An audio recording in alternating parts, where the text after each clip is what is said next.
Hello everyone. Welcome to Building SaaS, a channel dedicated to discussing everything that is related to software as a service. In today's video, we'll dive into the process of constructing a software product and explore the tools that can help us streamline the process and make it smoother.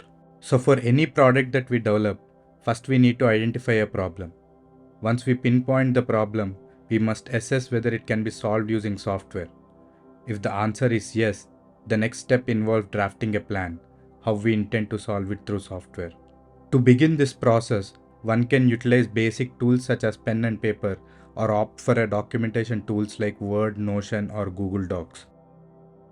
Once you have pinpointed problem, next comes market research. First research if there are any other products available in the market that are similar to what you are planning to do. With technology having been around for so long, there is a high probability that someone is already addressing a similar need. However, this doesn't mean you have to abandon your idea. There will always be competitors. The key is to differentiate yourself from them.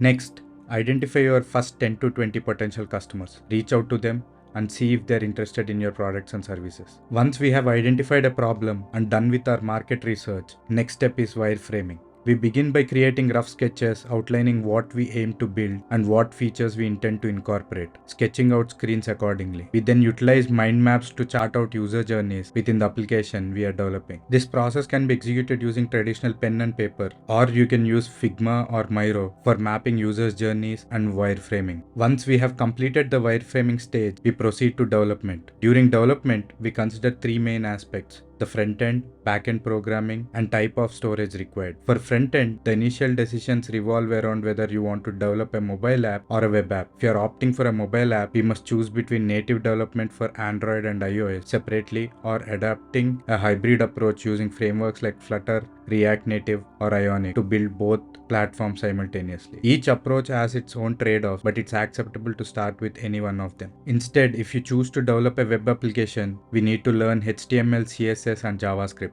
They are the foundation for building any web application. There are also front-end frameworks such as Angular, React, and Vue, which can help us in building web applications. There are also CSS frameworks like Bootstrap and Tailwind, which can make our lives easy to build beautiful web applications.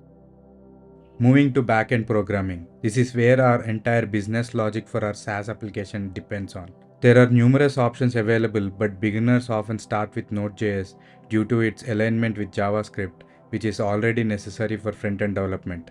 Alternatively, one can opt for languages such as Java, C#, Python, Go, among others. The backend is responsible for creating REST APIs, while front-end to consume and render the information. Lastly, we consider storage requirements. We have the option of SQL and NoSQL databases, depending upon the application needs. Popular choices include Postgres, MySQL for SQL databases, and Mongo, Cassandra, or Redis for NoSQL databases. Once the technology stack is determined, we commence the development based on the wireframes we have created. Once our development is completed, we need to deploy the application on a server. We have the options to utilize public cloud services such as AWS, Google Cloud, Azure, or DigitalOcean for hosting. Additionally, we can employ CI/CD platforms like Jenkins or GitHub CI/CD to automate our development process, ensuring each change made to our application is deployed seamlessly. Once everything is set up and deployed, we proceed with our testing phase. We have option to conduct manual testing or automate the testing process. For automation, we utilize tools such as Cypress, Selenium, JMeter, or Postman to automate the testing for both the backend and frontend. After testing is completed, we proceed with initial release. We can begin by reaching out to potential customers identified during the product research phase and invite them to try the product. Subsequently, we gather initial feedback and iterate based on it. Simultaneously, we also devise marketing strategies to promote our product. Once the product is live, we continuously monitor the application for anomalies, address any identified bug, and incorporate new features based on user feedback. This serves as an overview of the software development process. We will dive deeper into each of the sections in the upcoming videos. Thanks for watching. Please subscribe for upcoming videos.